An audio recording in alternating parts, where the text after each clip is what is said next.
What if the way a man behaves in bed could reveal his deepest feelings, more than any words ever could?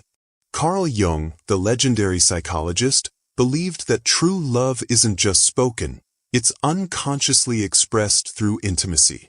The way a man holds you, looks at you, or even breathes with you in those vulnerable moments can expose what's really in his heart. So how do you know if it's more than just physical?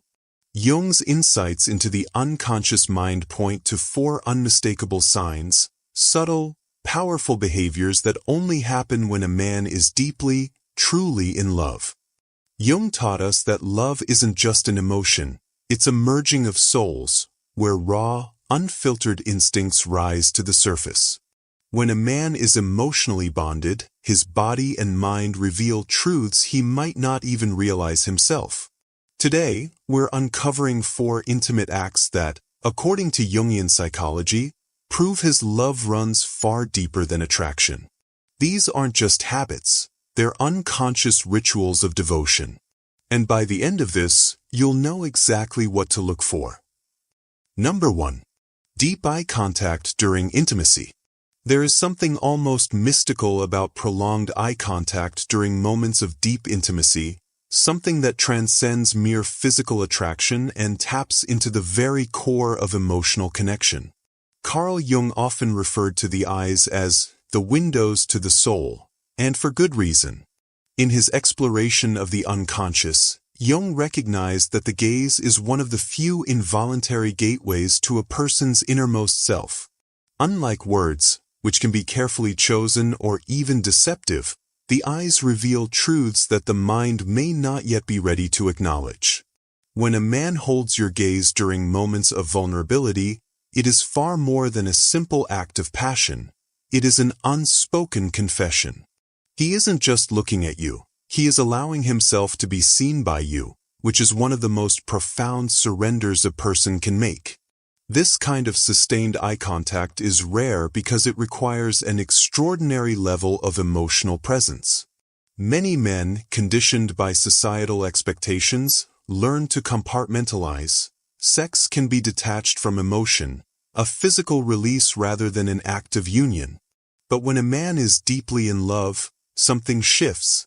The unconscious need for true connection overrides the habit of detachment. His gaze lingers because, in that moment, he isn't just physically exposed, he is emotionally exposed. Jung would argue that this is the anima at work, the inner feminine aspect of his psyche that craves depth, intimacy, and merging. The eyes, in this sense, become the bridge between 2 souls, not just 2 bodies. Conversely, avoidance of eye contact can be just as telling. A man who shields his gaze during intimacy may still feel desire, even affection, but there is likely an emotional barrier in place. Perhaps he fears the vulnerability that comes with being fully known, or perhaps he is guarding a part of himself that he isn't ready to confront. In Jungian terms, this avoidance could signal unresolved shadows, unacknowledged fears or past wounds that keep him from complete surrender. The eyes cannot lie in the way words can, and so for many, avoiding them becomes a way to maintain control.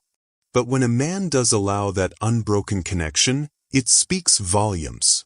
It means he trusts you not just with his body, but with his self, the hidden, imperfect, unguarded version that exists beneath the surface.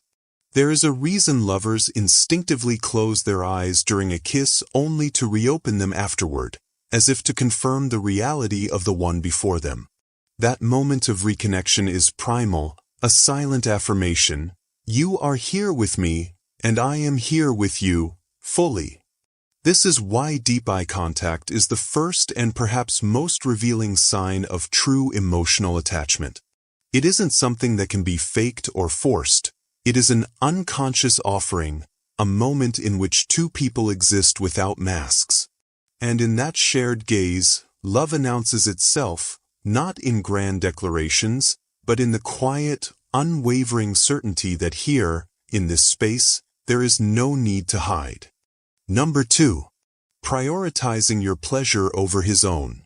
In Jungian psychology, True intimacy requires the reconciliation of opposites, the meeting of two separate selves into something greater than the sum of its parts. This sacred union, what Jung called the Konjunktio, is not merely about physical pleasure, but about the alchemy of two souls merging in mutual surrender. Nowhere is this more evident than in the way a man approaches pleasure when he is deeply in love.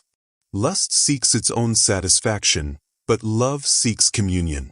When a man prioritizes your fulfillment over his own, it is not just generosity, it is an unconscious enactment of devotion, a silent vow that your joy is inseparable from his own. Jung believed that the shadow, the repressed, unconscious aspects of our psyche, often governs our baser instincts, including selfish desire. But when a man loves deeply, something remarkable happens. His higher self overrides those primal impulses. He delays his own gratification not out of obligation, but because the act of giving becomes its own reward. This is the union of opposites in its purest form, the masculine drive to pursue harmonizing with the feminine principle of receptivity. In that balance, sex transforms from a transactional act into a sacred exchange. You'll notice this in the way he studies your responses, remembers what brings you pleasure, and derives genuine satisfaction from your fulfillment. His attention isn't performative, it's instinctive, as if your body were an extension of his own. Contrast this with encounters rooted solely in physical craving. Lust consumes, it takes what it wants with little regard for the other. But love nurtures. A man under the spell of infatuation might focus on his own pleasure, but a man in love will find himself undone by yours. Jung would trace this shift to the anima's influence, the inner feminine guiding him toward empathy, tenderness, and a desire to merge beyond the physical. This is why the smallest acts, the way he lingers in aftercare, the way he asks, "Was that good for you?" with sincere curiosity, reveal more about his heart than any grand gesture ever could. This selflessness extends beyond the bedroom. Jung saw relationships as mirrors, reflecting back the parts of ourselves we must either confront or heal. A man who gives freely in intimacy is often one who has faced his own shadows, his fears of inadequacy, his need for control, and emerged willing to serve rather than take. That vulnerability is the hallmark of real love. It's not about perfection, it's about presence. When he puts your pleasure first, he's whispering with his body what words could never fully capture. You are sacred to me. In the end, this behavior is love's fingerprint, impossible to counterfeit, effortless in its authenticity. It proves that his devotion isn't just skin deep, it's soul deep. And that, according to Jung, is where the most profound transformations begin. Number 3. Post-sex affection and emotional openness. The moments after intimacy reveal more about a man's true feelings than the act itself. Carl Jung understood that physical closeness has the power to dissolve defenses, temporarily quieting the ego and allowing the unconscious to surface. When a man is deeply in love, sex becomes more than a climax. It becomes a doorway to emotional nakedness. This is why post-sex behavior is so telling. The way he holds you, the words he shares, the vulnerability he displays when the passion subsides. These are not conscious choices, but unconscious revelations of how he truly sees you. Jung's concept of the shadow, the hidden, often repressed parts of our psyche, explains why many men struggle with vulnerability. Society conditions men to associate strength with emotional restraint, teaching them to retreat after physical intimacy as if affection somehow diminishes their masculinity. But when a man loves deeply, this conditioning fails him. His shadow, the wounded, sensitive self he typically keeps guarded, emerges without his permission. He might pull you closer instead of turning away, share childhood memories, or simply rest his forehead against yours in silent communion. These are not calculated moves, they are the psyche's rebellion against pretense, proof that he associates you with safety rather than just pleasure. This post-sex vulnerability serves an important psychological function. Jung believed that true intimacy requires integration, the merging of our light and dark aspects with another person. When a man remains emotionally present after sex, he's demonstrating that he trusts you with his whole self, not just his desire. The way he strokes your hair absent-mindedly or shares a private thought reveals that his defenses have momentarily collapsed. There is no performance here, no seduction, just the raw, unfiltered truth of his attachment to you. Contrast this with encounters where a man withdraws immediately after climax. While not always indicative of emotional absence, this separation often suggests that his connection to you remains primarily physical. The ego quickly rebuilds its walls, reasserting control where moments before there was surrender. But when a man lingers, when he treats the afterglow as something precious rather than an inconvenience, he's showing you what Jung called the transcendent function in action, the ability of love to dissolve the boundaries between two people. Ultimately, post-sex affection is love's most honest language. It's in these quiet moments, when the body is sated and the mind unguarded, that the heart speaks loudest. A man who opens up to you here isn't just sharing his bed, he's sharing his inner world. And that, according to Jung, is the surest sign that what he feels is far deeper than desire. It's the recognition of souls. Number 4. Synchronized movements and unconscious mirroring. In the silent language of lovers, the most profound truths are spoken not through words, but through the unconscious choreography of bodies moving in perfect harmony. Carl Jung's concept of the collective unconscious, that deep reservoir of primal memory shared by all humanity, helps explain why two people deeply in love often fall into spontaneous synchronization.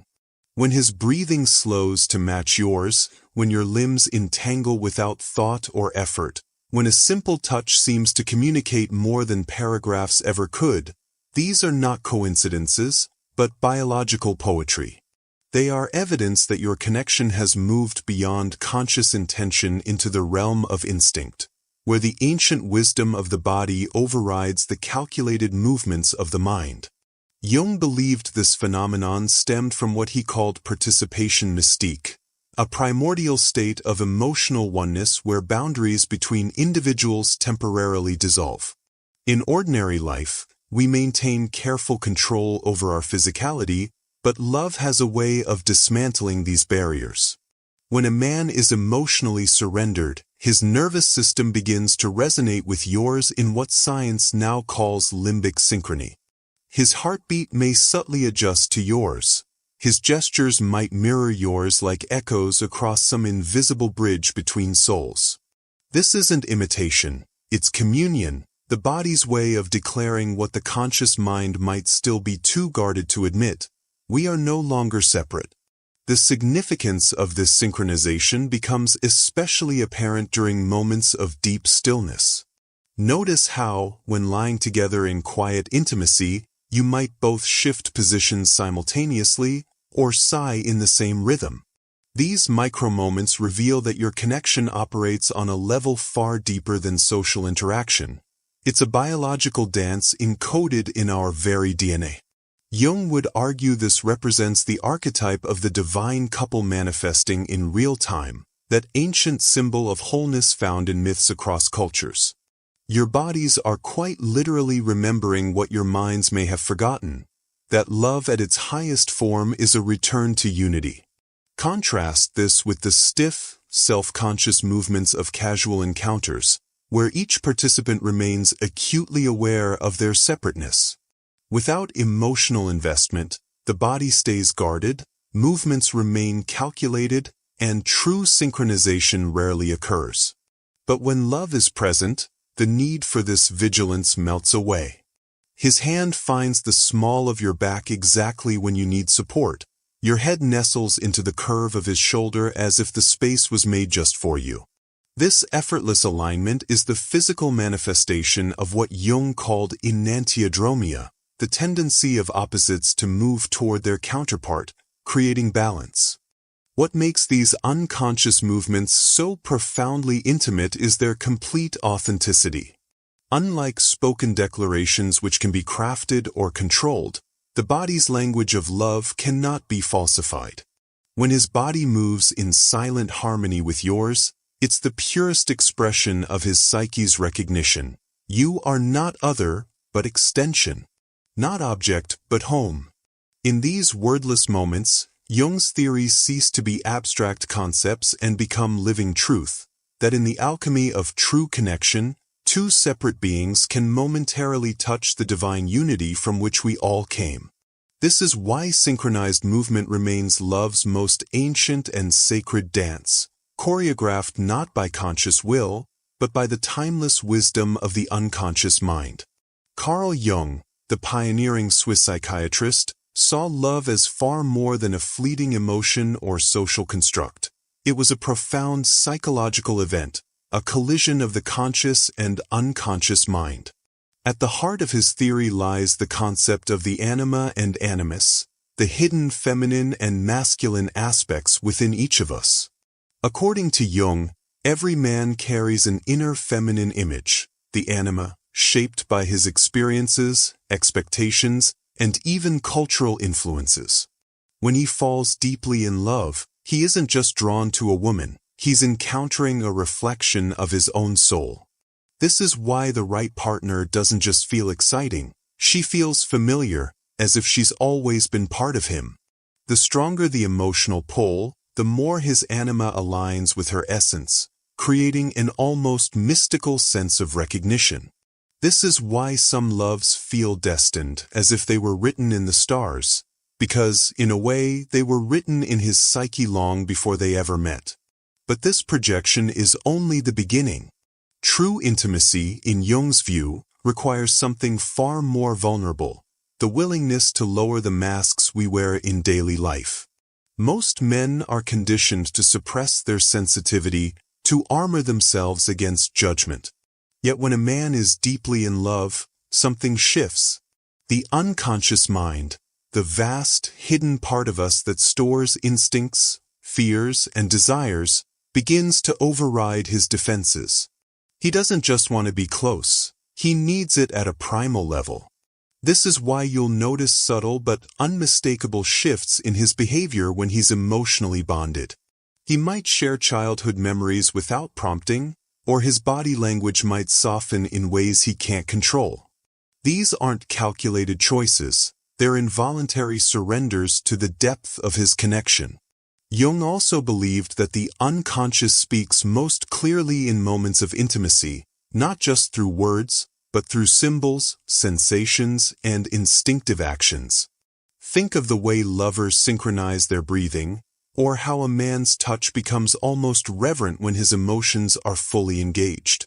These aren't just romantic gestures, they're manifestations of the unconscious mind weaving two people together. In Jungian terms, love is alchemy. It transforms the base metal of physical attraction into the gold of spiritual union. And when a man is truly in love, his unconscious will betray him in the most beautiful ways. So how does this hidden psychology reveal itself in the bedroom? The answer lies in 4 unmistakable behaviors, acts so intimate, so revealing, that they bypass the conscious mind entirely. These aren't tricks or learned techniques, they're the raw, unfiltered language of a man's heart. Now, let's dive into the 4 intimate behaviors that expose his true feelings. These 4 unconscious behaviors, deep eye contact, selfless giving, post-sex vulnerability, and synchronized movement, form the silent language of a man's devotion. Carl Jung's wisdom reminds us that love is never just an emotion, it's an embodied truth, written in the unguarded moments between two people. If your partner does these things, you're not just sharing a physical connection, you're sharing a psychological and spiritual bond that transcends the ordinary. So now we turn it over to you. Does your partner show these signs of deep love? Have you noticed other unconscious behaviors that reveal his true feelings? Share your experiences in the comments below. We'd love to hear your stories and insights. If this exploration of love through Jung's lens resonated with you, don't forget to like and subscribe for more psychology-driven relationship wisdom. Want to go deeper? Let us know if you'd like our next video to uncover Jung's red flags in relationships, the hidden psychological warnings that reveal when a connection may be unhealthy or unfulfilling. Until then, remember, the body never lies about love. Pay attention to what's whispered beneath the words, and you'll always know where you truly stand.